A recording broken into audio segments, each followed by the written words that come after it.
Thank you very much, Harold, for this kind introduction. Thank you for the organizers for inviting me to this wonderful conference, and for all of you for coming here. So let us begin. It's a few words about Cain, Abel, and the evolving quarrels. First, I will go very quickly on what brought me here, some words about my academic background and interests. So as Harold already mentioned, I graduated from the Hebrew University of Jerusalem in the Department of Talmud, where I focus, my main focus of research, area of research is on rabbinic studies. I focus on the one hand on the textual study of rabbinic literature, but also on its evolution, or rather the evolution, the development, the metamorphosis of the tradition it contains, both within rabbinic literature, but also in the broader context of from late antiquity to Middle Ages, as we'll see in a minute. Currently, I'm in Carol Leuven, part of the ERC-funded project Text Evolve, which focuses on, offering a new approach to manuscripts of the Targum. But I'm also, for several years now, collaborating with Professor Michael Stone, with whom we are working on Armenian literature, who would believe, and particularly on biblical tradition, or parabiblical traditions within Armenian literature. We're interested in their transmission, in their transformation within and without the Armenian sphere, and with their various forms of reception. And I hope that the presentation today will demonstrate some of the things that I'm interested in, that I find in the Armenian literature and beyond. In our lecture today, I would like to speak about boundaries, but also about how to cross them.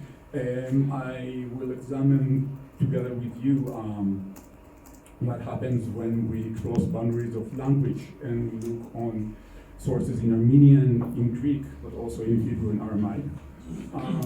We will look on several different social boundaries, either in terms of religion, or when we look on Jewish and Christian sources. We look on different cultures,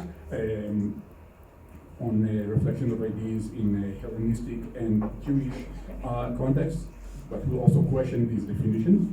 We'll look on different social registers, on popular sources on the one hand, and on more scholastic ones. And again, we might question to what extent we can actually use such clear definitions. In terms of genre, I would look both on commentaries and on narratives, and some things in between. And lastly, I would also examine the boundaries of traditions. What happens when we tell a story time and again in different ways? What happens when we repeat a motif time and again in different contexts? Now, the place of the point of departure for this investigation would be in an Armenian legend about, well, of course, Cain and Abel. Its first form that I would like to present is in a composition known as History of the Forefathers, published by Professor Michael Stone. It was a small composition narrating some episodes from the lives, from the sons of Adam, from Cain and Abel down to Enosh. Dated, very difficult to say, but probably medieval, if not later. In the section devoted to Cain, we read that Cain had 7 sins, and the third one is the deceit of innocent Abel, in taking him to play, to whom he said, "Come, let us go to the field and see my garden." Now, all that is told here seems to be, how would I say, extra-biblical or parabiblical. We don't read about 7 sins, or about garden, or about playing in the Bible.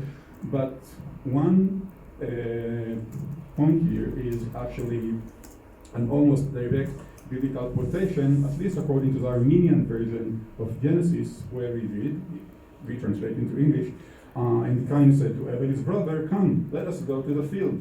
and it didn't ended well, and it happened when they went to the field that Cain rose up against Abel's brother and killed him. So on the one hand, we do have here, let's say, an extended parabiblical narrative. On the other hand, we have here a comment about the biblical phrase, the invitation, let us go to the field, which is supplanted with some kind of deceitful play. What was exactly this play and how Cain deceived Abel is not told here, neither in other parts of this composition, but a fuller version of the story is found in another Armenian Adam composition related to Adam, this time called History of Abel and Cain and the Sons of Adam, was published by Lound Lipscomb. This is part of a larger cycle of works, sometimes known as a cycle of 4 works. Again, narrating episodes since the expulsion from the garden down to Enoch. Very difficult to date, but again, probably medieval, sometimes between the 8th to the 15th century, give or take.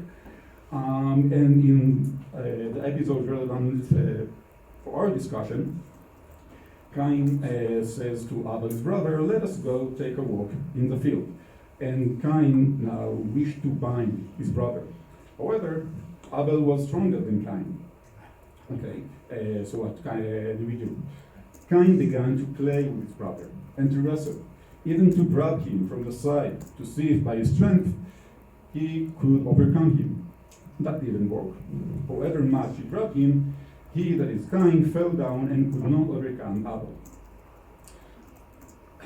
Okay, so the first attempt of Cain to deceive or to overcome Abel doesn't really work. Cain makes a second try. He went forth and looked here and there, and he saw a very long grapevine. And then Cain said, come, brother, let us play with a vine. Abel said, how shall we play with a vine? And Cain said, you embrace this tree, and I will bind you 3 times with this vine, and see if you can break it and come untied. Then I will embrace the tree, and you tie me up with the vines. By this way we will know who is stronger. Now, believe it or not, but Abel actually agrees to this somewhat ridiculous game. But when Abel went to the tree, Cain took the vine branch and tied it 3 times around his hands and body.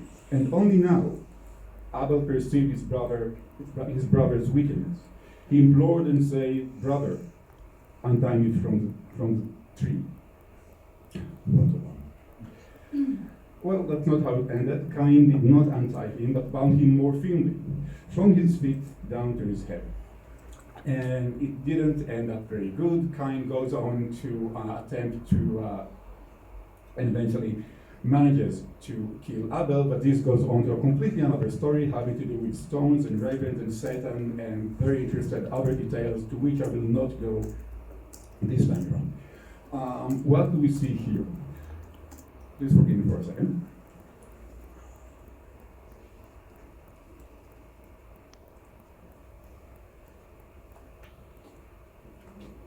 Then, what do we see here in this legend? Well, first of all, we have an extended extra-biblical narrative, very extended.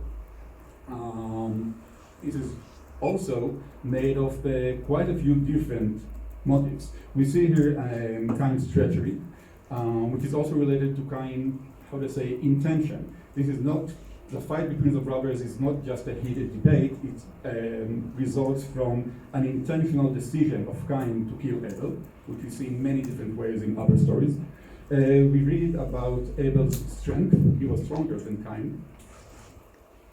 And for this reason, Cain had to take some unusual ways to try to overcome him. Read about wrestling between the 2 brothers. And each of these details can work and can be found independently in other stories. The 3 of them are actually combined into one narrative in some rabbinic traditions. I will not go into it, but this is only an example of how the Armenian legend combines stories or motifs that are found wander in different contexts in different ways. Furthermore, in addition to the wrestling, we hear about bounding the vine, to which I know no parallel. We'd be happy for suggestions.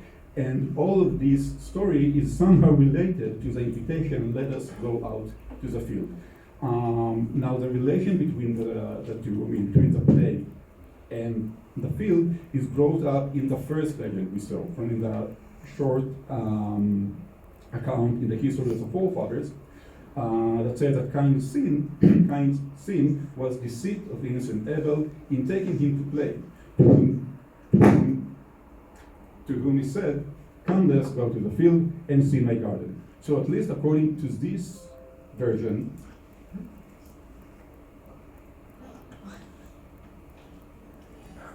and the Zoom went off.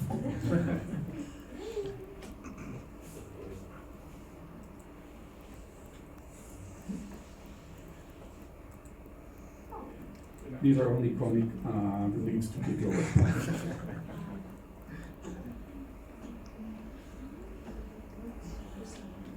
If this was a story, we would here now have a very long homiletic expansion, probably with the typological, Christological content. But I'm not very good in the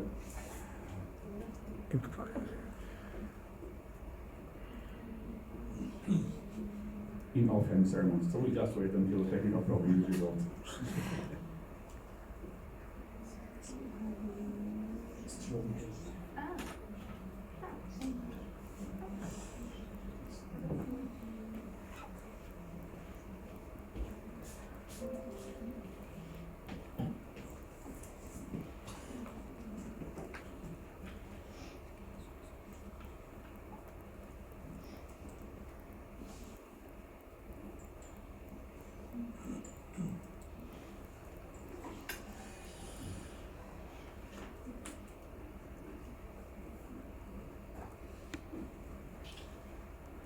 It's not the Wi-Fi connection.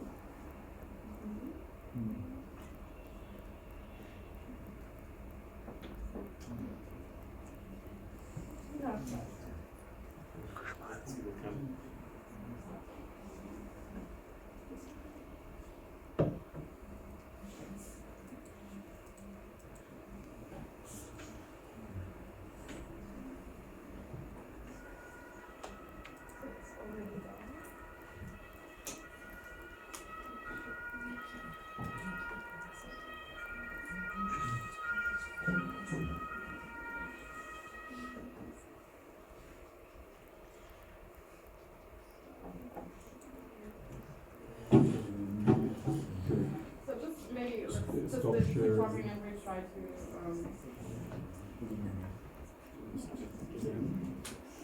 somehow make it correct.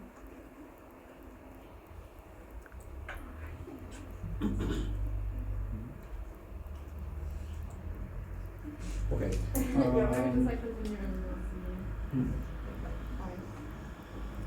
Yeah, okay, so we'll try to, I can speak without you seeing the presentation. I would hope that you can follow me without seeing the presentation. Until now, we've seen an Armenian legend about Cain deceiving Abel into a play, first to wrestle with him, which doesn't work, then binding him with a vine that works all too well for Cain, very not well for Abel. And we see that, at least according to one source, this treacherous play is related to going out to the field. Again, without an explanation where this connection is coming from, at the very least there is, or let's say, what I see in this case is the connection between an expanded episode on the one hand, the treacherous play, and some kind of exegesis, or somehow this biblical phrase, let us go out to the field, is interpreted as related to play, treachery, and it works. So, does it work?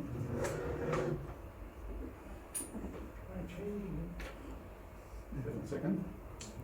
Yeah. And this is what I would like to examine further in this presentation. Now, I would like to claim that we can find this motif or this combination of exegesis and narrative also in other sources beyond the Armenian legend, and with a fast backwards, almost 1,000 years or more earlier, we land in Alexandria and in the allegorical interpretations of Philo. To the book of Genesis, particularly in a treatise known as that the worse is wont to attack the better. Believe it or not, this is an extended allegorical interpretation of the first part of the story of Cain and Abel. And at the very beginning of the treatise, Philo first quotes the biblical verse. And Cain said to Abel his brother, "Let us make our way to the plain." This is the version of the Septuagint for the verse. And Cain. Philo explains, what Cain is aiming at is by means of a challenge to draw Abel into a dispute and to gain the mastery over him by plausible sophistries that have the appearance of truth, which is not exactly what we read in the Hebrew Bible, but it goes hand in hand with Philo's overall understanding of the story and of Cain and Abel as representing two opposed opinions, philosophical opinions. The one is good, this is Abel, and the one is completely wrong, that is Cain. In this case, he doesn't go yet too deep into the allegory, but he already moves us to the field of philosophical debate and not of physical quarrel. But how does he get there? So Philo goes on to explain, for we say that a plain is a figure of contest and struggle. For we see, Philo says, that most contests, both in war and in peace, take place on plains. In peace, those who contend in athletic sports look out for race courses and spacious plains. And in war, it is not usual to fight infantry or cavalry battles on hills. So, Philo begins with the claim that the plain is a figure of contest. First of all, in, let's say, realistic context, in sports and in war. But Philo connects this understanding, this simile, to his allegorical interpretations and claims that here we deal with a philosophical debate, so a contest of words, if you like. Second, the text which Philo is commenting on, and the important is the clause, "Let us make our way to the plain," which, as I just mentioned, this is a Greek text. This is the text of the Septuagint. Not only the Septuagint, it is also found in the Syriac version, in the Samaritan Pentateuch, in Armenian, as we just saw, and in quite a few other versions. However, it is not attested in any Hebrew version of the Bible, as far as I'm aware. Neither is it known to rabbinic or other Jewish literature, or almost unknown. And we'll touch about it in a few minutes. I'll touch about it. Last but not least, Philo's interpretation represents Hellenistic realia. It's not only that he writes in Greek, and it's not only that he is philosopher to some kind, he also, or his interpretation is also deeply related to matters of athletic sports, gymnastica, if you like. He mentions race courses, study. So it's not only the language, but also, you could say, the culture, the actual world to which he refers. So all of these different details, the allegorical interpretation, the philosophical debate, the Greek text Philo is commenting upon, the Hellenistic realia, all of these suggest that we're dealing with a Hellenistic motif, or an interpretation that grew up in a Hellenistic context, or did it. Now, I would like, as you see, to put a question mark on this Hellenistic aspect, but in order to do so, I would need to examine a very different source than Philo. Bear with me for a few minutes. I promise you it will be worth it. I would like to move from Philo a few years, probably a few centuries later, to a different area and to a different context, to the Targumic literature. Now, I can talk about Targums a lot, but here I will limit myself to very few comments. So first of all, the word Targum is basically Aramaic, meaning interpretation, but then more specifically translation. And here it is used to refer to a collection of Jewish Aramaic translations of the Bible. Well, sort of translations. For our, in this context, it is important to note that the Targums tend to interpret, to paraphrase, to expand the text. They are much more than literal renderings. And also Targums are used to refer to a collection of very different compositions from different times and different places. The Targums, the group of Targums that interest me here are the so-called Palestinian Targums. No connection to the present events in the Eastern Mediterranean. But other Targums that emerged in the land of Israel in the so-called Palestinian Aramaic dialect, probably around the middle of the first millennium CE, so sometime in, let's say, late antiquity. The version that I will present is found in one manuscript, manuscript B from the Cairo Geniza, and it expands Genesis 4:8 in this manner. The Targum says that Cain said to Abel his brother, "Come, let us both go out to the field." And there in the field, when they had both gone to the field, Cain spoke up and said to Abel, "I see that the world was created by love, and by love it is conducted. Why was your offering accepted for you with favor, but for me it was not accepted with favor?" So, first of all, Cain has a good question, and just to clarify the rationale, the love which Cain mentions here, that the world was conducted by love, actually means that God gives to whomever he loves, which is good if you're the one that God loves. If you're not, then God loves is nothing more than capriciousness. So what Cain is basically says, the world was created by love, not by justice, and not by righteousness. So there's actually no good reason for my sacrifice to have been rejected. That's Cain's view on the issues. Abel responds to Cain, what? If this is so that the world was created by love, is it also conducted by love? Rather, it is conducted according to the fruits of good deeds. Since my deeds were more appropriate than yours, my offering was accepted from me with favor, and from you it was not accepted with favor. Then they started a quarrel, and eventually Cain killed Abel, which is not completely understandable concerning this somewhat self-righteousness answer. But in any case, what have we seen here? There are two motifs that I would like to center in this story. First of all, the beginning point is again the sentence, "Come, let us both go out to the field." So this version that we've seen in the Armenian and the Greek is also known to at least some Jewish circles.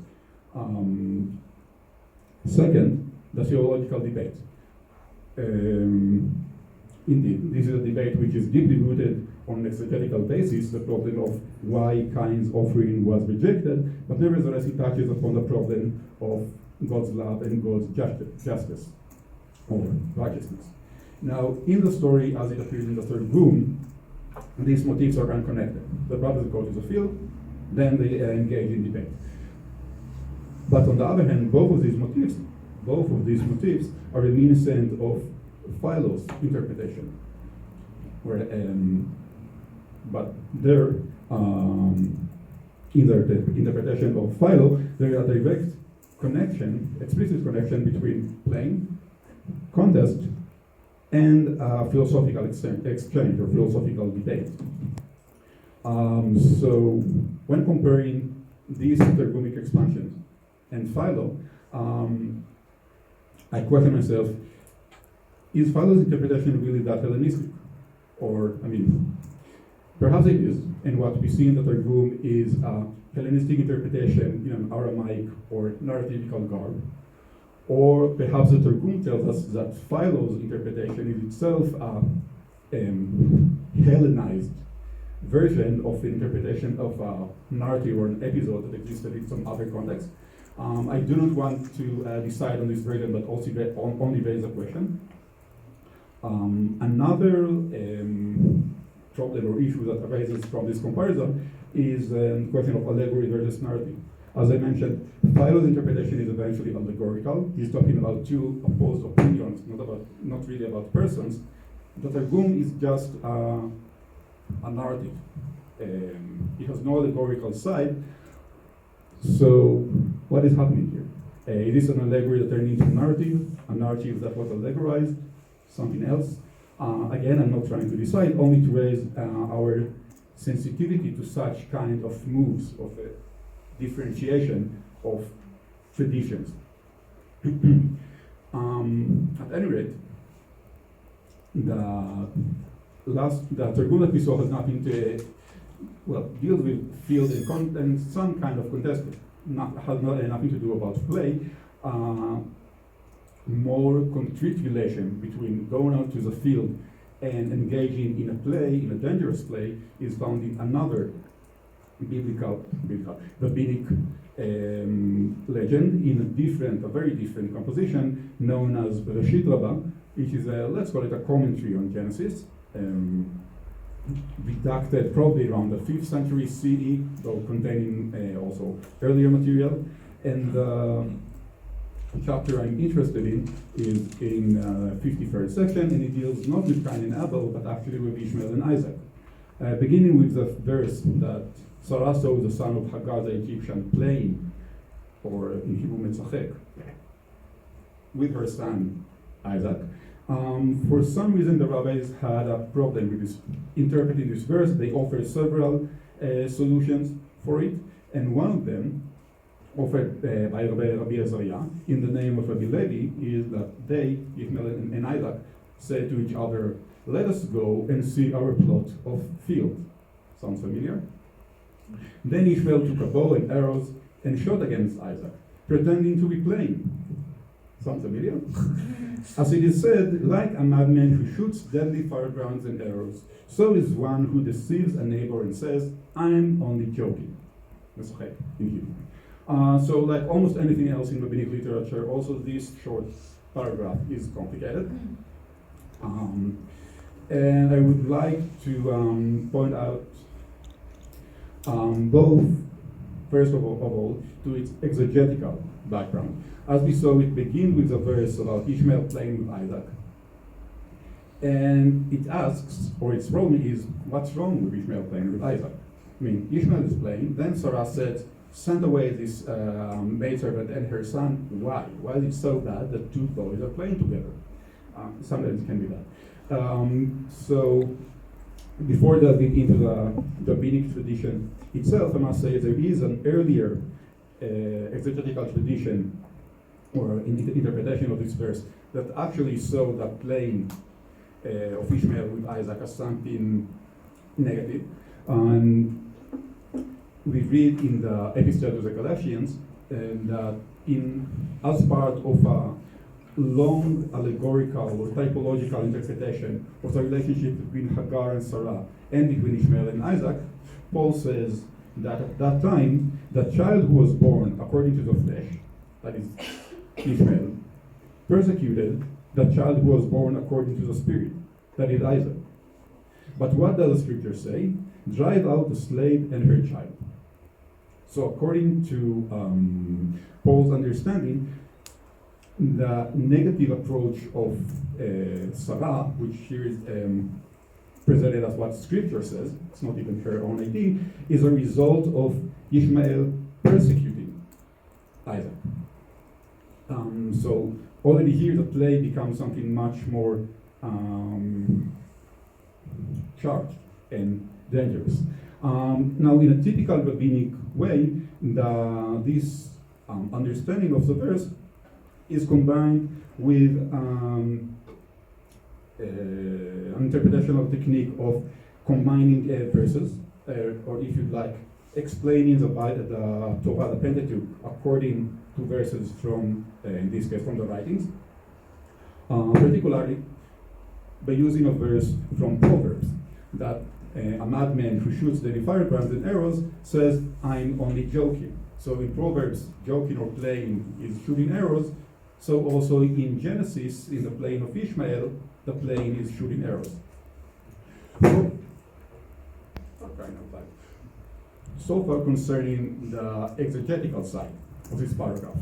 But in addition to that, it is also an expanded biblical episode. It's simply a narrative that tells us that they, Ishmael and Isaac, said to each other, let us go and see our plot. Let us go and see our plot of the field. And then Ishmael took a bow and arrows, shot an Isaac, only pretending to be playing. So we have here going out to the field. Second, we have here shooting bow and arrows, a play, a deadly play. And lastly, Ishmael is only pretending to be playing. There is also a deceit.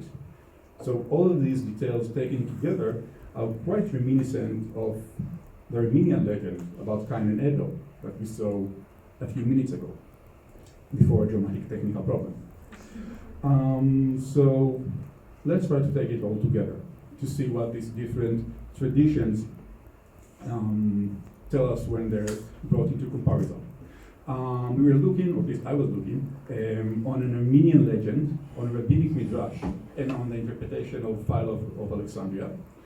And apart from the geographical and chronological gaps between them, these are first and foremost different literary creations. Armenian legend is an expanded narrative, self-standing biblical retelling, we can tell. The rabbinic midrash is a commentary on the verses, or rather literal ones.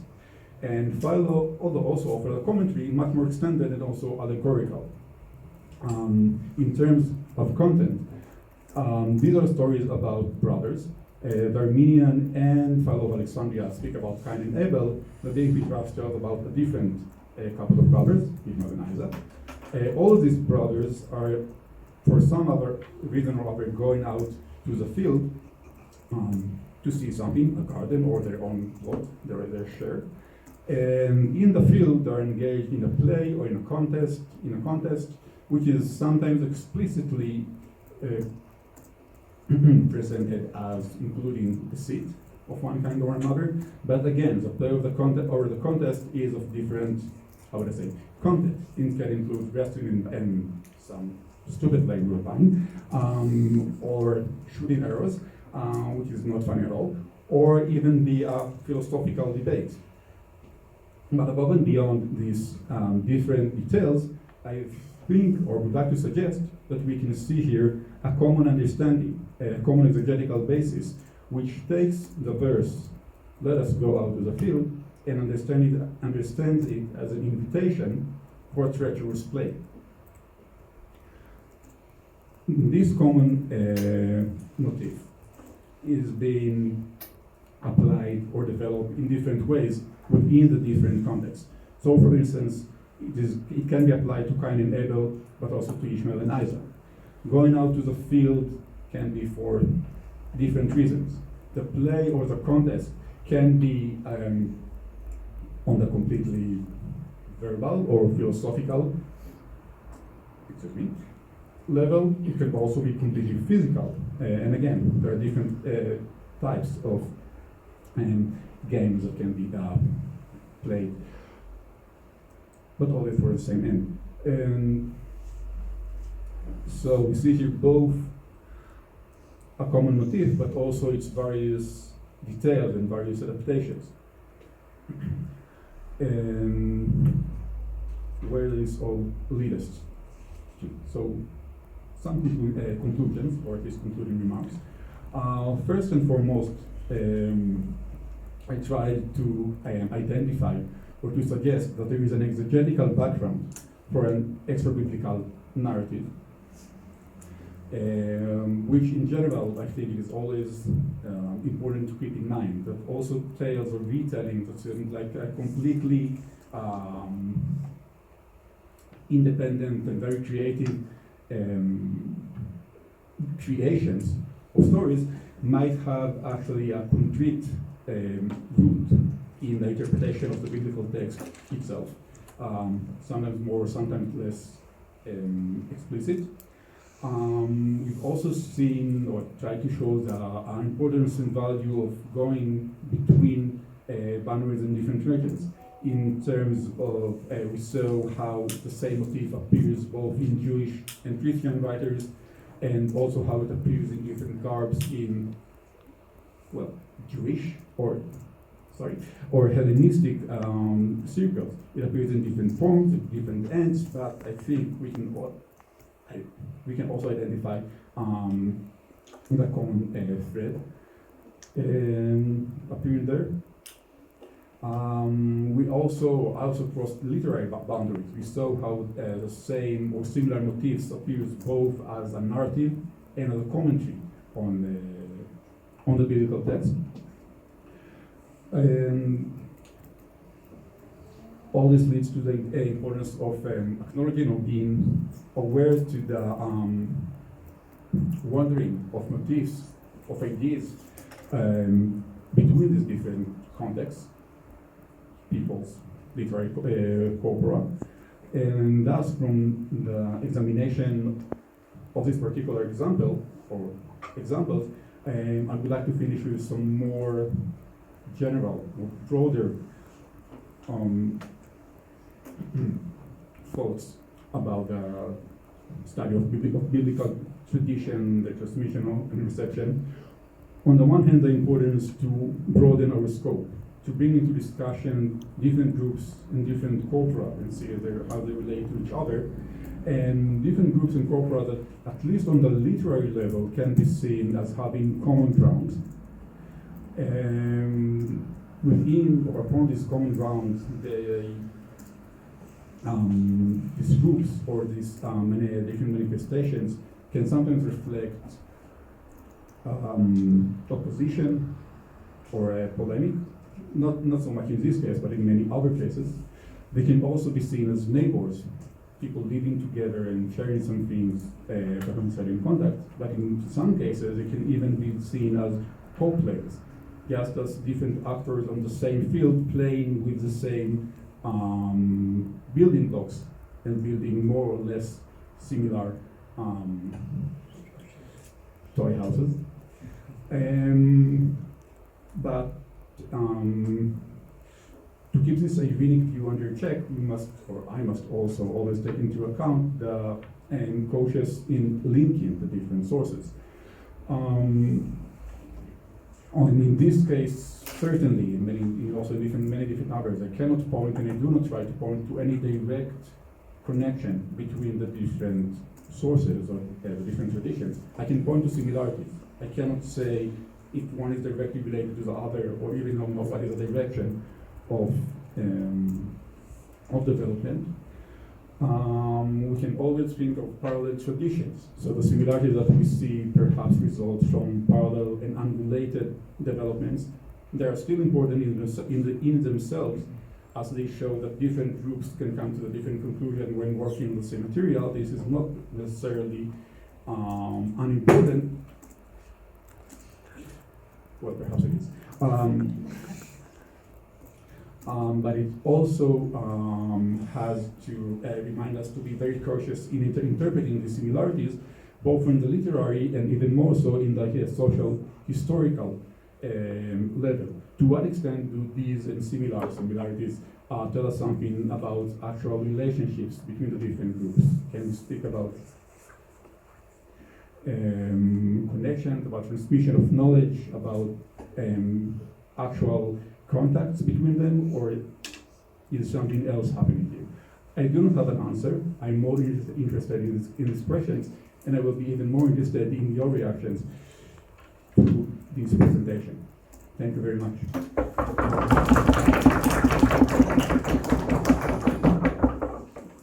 Yeah, thank you very much, Dr. Efrati, Shlomi, for this fascinating, for tracing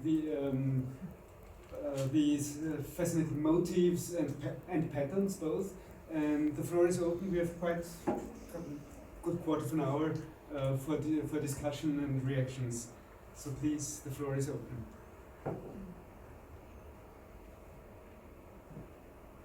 Please. Well, thank you, Shlomi. Yes, it's all very complicated. I've not got any great remarks to make. Just a few points that occurred to me on the way. Just a point of information, the cycle of 4 works also occurs, I have Professor Outier here, also occurs in Georgia. It was published by Lütke many years ago in CNV, I think. It does occur in Georgian, and it's not just narrative. It was published by the Mecheterist Fathers in 1898 by Hofsakis Hofsepians in his Anganon Hinge Tagaranat, the canonical book of the Old Testament. And Lowndes Lipscomb, who was my student, unfortunately died a young man, did a quite good interim edition. It's better than Hofsepian's from the point of view of text, but that's not it. There are many copies. That's just a piece of information. The Armenian word for field, unless I remember wrongly, is dasht in that place, isn't it? Is that right? Well, dasht does mean a plain or a field. You have battles on dasht, you remember. It's quite a... Yeah, that was just a second, by the way, remark.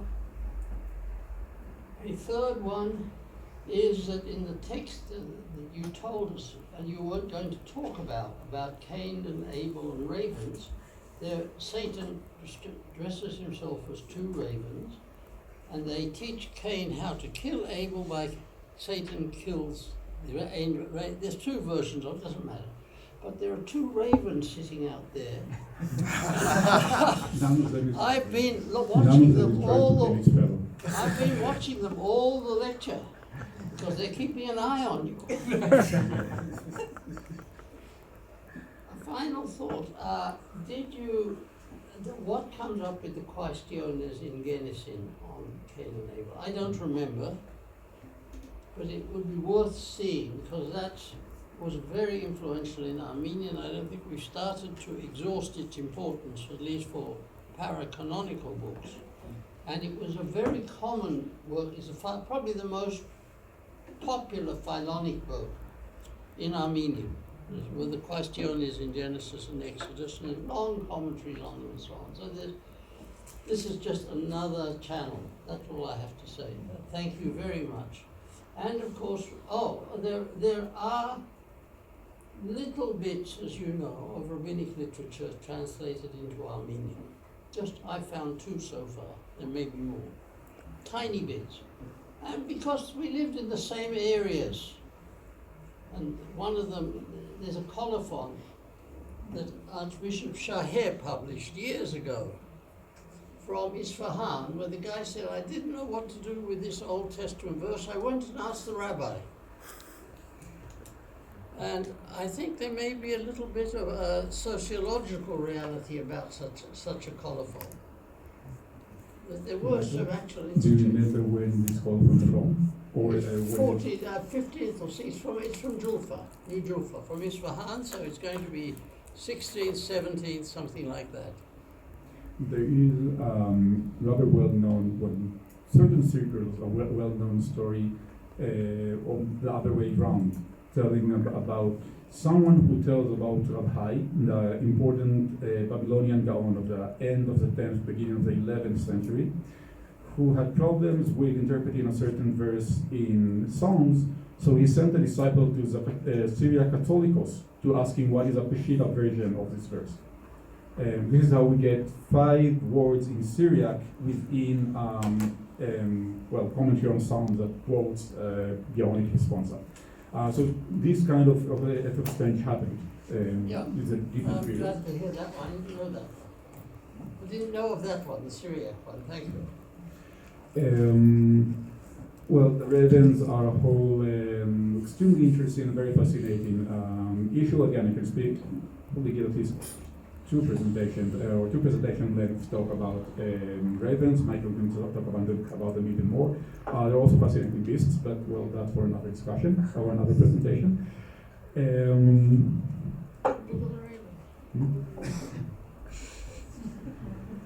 The word for the field is indeed dashed, at least in the Armenian version of the Bible. Which is not an agricultural field, it's a large flat area. A plain, perhaps, would be better. Perhaps I should also mention here the connection between field and context, I'm still debating really about it myself. It appears to be something quite arbitrary that Philo goes up with. But then again, the connection between playing and shooting arrows appears in a note of field and shooting arrows appears in at least one other place in the Bible, in the story about David and Jonathan. Yeah. And again, it has to do with, let's say, a pretension of a game. There it's not at all deadly, it's only Jonathan shooting arrows to sign out for David that he's not safe. But again, it might be incidental, it might have somehow affected the rabbinic legend about Ishmael, perhaps there's something more It's going been a to. social habit. Of course, yeah, it also reflects some kind of reality.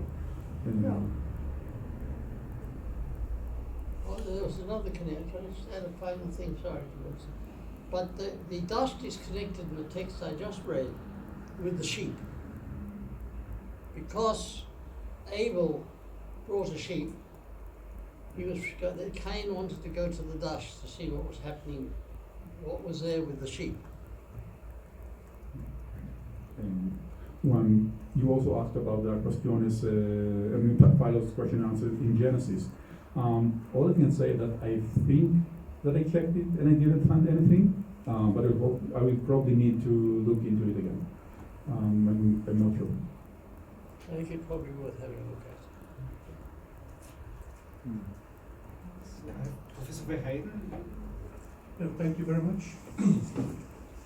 Just something that came to me when you were presenting this contrast, you could say, in the first text that you mentioned there, is to the forefathers between the field and the garden.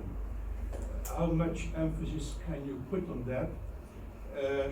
Because the field, that's open, that's common ground. The garden is something private.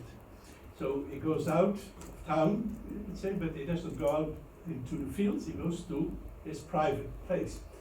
And two things with that. First, how far could you speculate that certain juridical things play a role? Killing someone in the open field is different from killing someone in a private place, in your own private place then.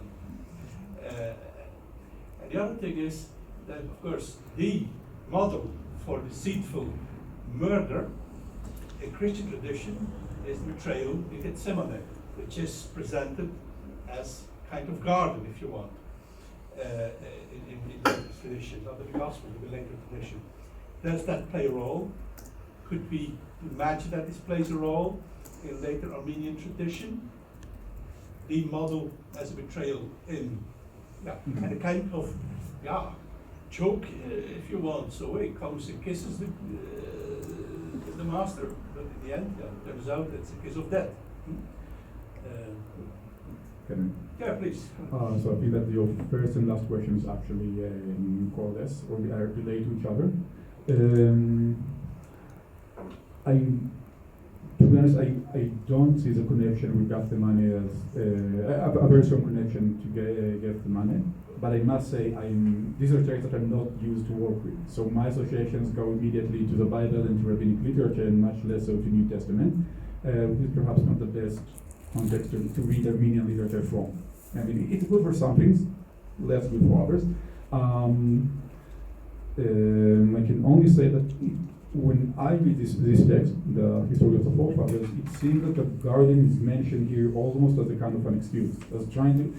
Cain is inviting Abel to go to the field or to the plain, perhaps that's better, and that's in that's the Bible. I mean, that's the Armenian biblical tradition. Why is he doing so? So it reads to me almost as a story is trying to make some kind of a reasonable excuse, but it remains it's an excuse first of all in the, let's say, compositional level. So we're trying to give sense to the biblical text, but also within the literary framework. Cain is not leading Abel to his field. At least, I mean, the story doesn't say anything more about the garden. It's only an excuse to make to persuade Abel to come along, and then somewhere in the way we might understand this play. They start to play or pretend to play, and Abel is overcame. Concerning the juridical aspects. Certainly possible. Again, I don't think that these narratives bring this aspect out. it's certainly possible, actually, even perhaps in the biblical level already. I mean, what does it mean that Cain and Abel were in the field when they fought each other? So, again, biblical exegetes will discuss about it, both modern and in antiquity. I think that at least this line of tradition that we saw here is even not aware of playing down the juridical aspect. So it's not so much a matter of being away from Cain's own property, but also that an attempt to find out the, how to say, value or importance of the field as such. Not only as a place which is no man's land, but also but as a place that somehow has a content of its own. It explains what Cain and Abel is doing, and I think that these stories take the field as well. What I'm trying to show is that for them, field is the place of playing or the place of contest. So it's not so much Cain leading Abel to the unkept place, or perhaps I didn't understand. Could this be my garden? Could this be a faint echo of what you find in Jewish tradition? He kills him in the vineyard, and the vineyard is a cultivated place. I don't remember what the word is there. Maybe Igi. Yeah. Because He kills him then we with have fire English. things and so on. I just don't Actually, I had Armenian words and decided that it's not important to bring it here. So they're going to see them. It doesn't ring a bell. I mean, when I read this, I cannot think of anything very concrete or similar and that has to do with gardens. Concerning the distinction between the open place and the garden, I think that here's the problem that Michael mentioned, that perhaps field is not the best translation here, because it's more of an open place or where you can find cultivated territories, including gardens. So basically, it's something like, let us go outside where you can see my beautiful trees that I planted. And again, it's not necessarily the wilderness or the field of corn. It's just outside, to the flat place. Okay. Jacob, Dr. Nolan? Thank you for a very rich paper. I just have a small question out of ignorance of some of these traditions, but this whole game that they play of tying up, and this reference to Abel's strength, because you said this is a very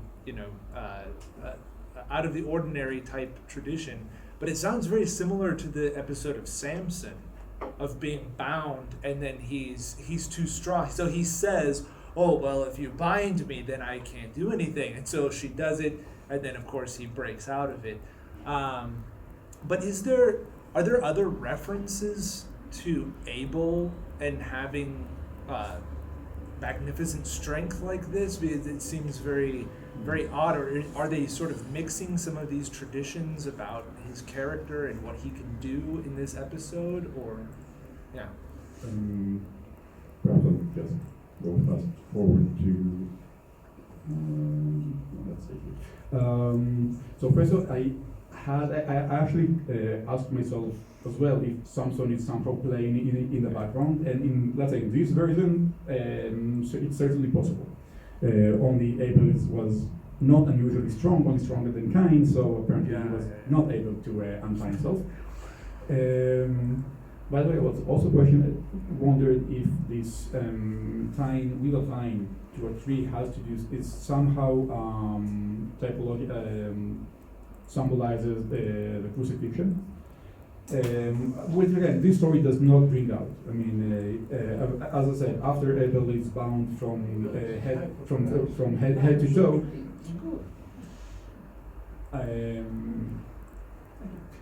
After Abel is bound from head to toe, then Cain kills him eventually by cutting him all over his body with a stone.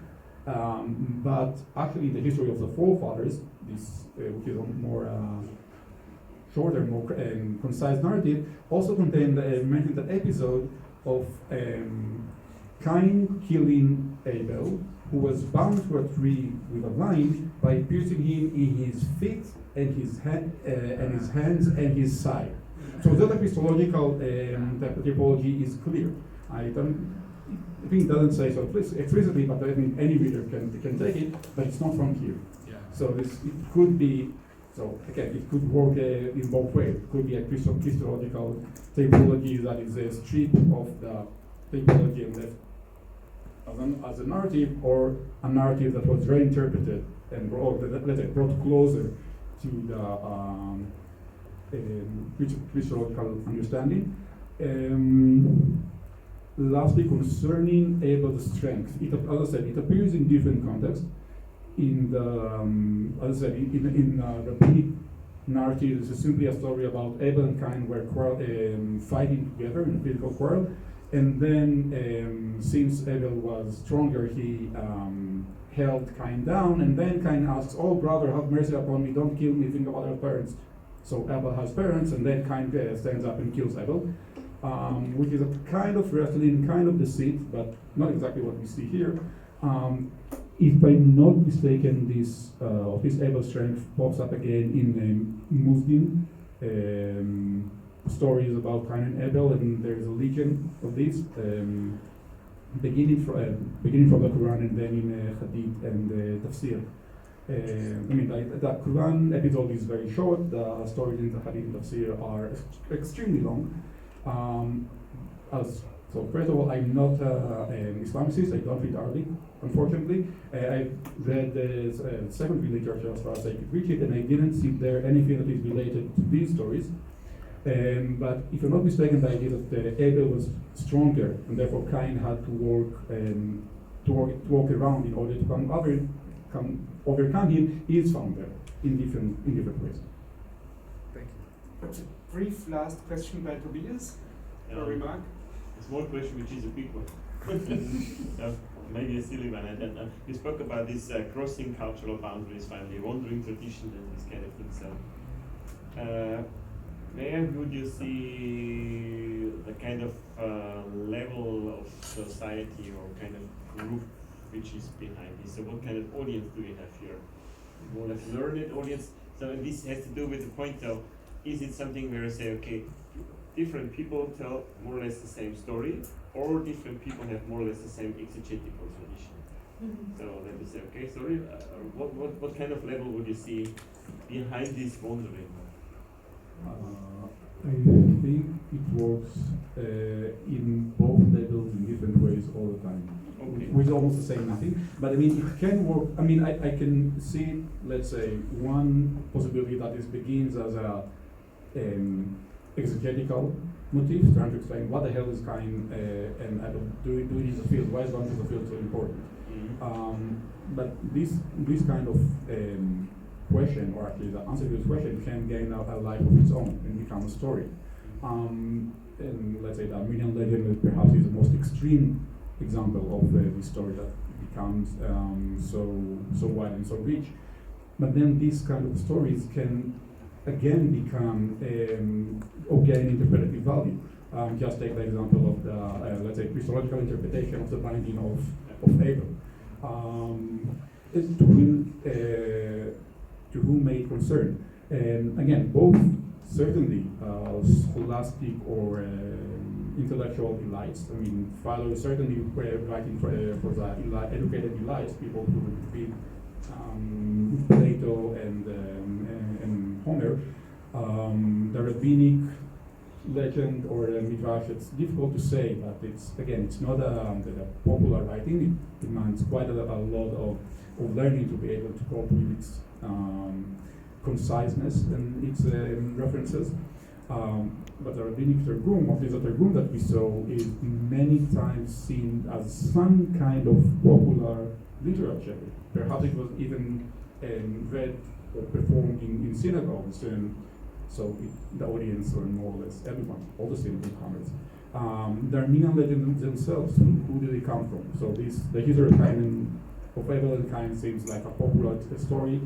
History of the forefathers, Professor Stone characterizes it as a scholastic writing. Again, I didn't come into it at all, but it's a story that combines quotations from the Bible with interpretations. So it's definitely was preserved and copied by the learned learned scribes, and so you can tell something to everyone. But from my point of view, I'm on one hand interested in such questions, but also in always keeping in mind the flexibility or the dynamic of the tradition that can, in different forms, can mean different things to different people. Okay, it's almost the same, nothing, but it's important also to see how it acquires different forms when it reacts to different audiences. Yeah, thank you very much for charting these complex fields, both of literature and of their sociological and historical context. There's a lot of ongoing discussion. We started a bit late, so there's a break of about 15 minutes now. Coffee is just outside to your left, coffee in, and coffee out is twice left on the corridor. And thank you very much again for the paper. Thank you for this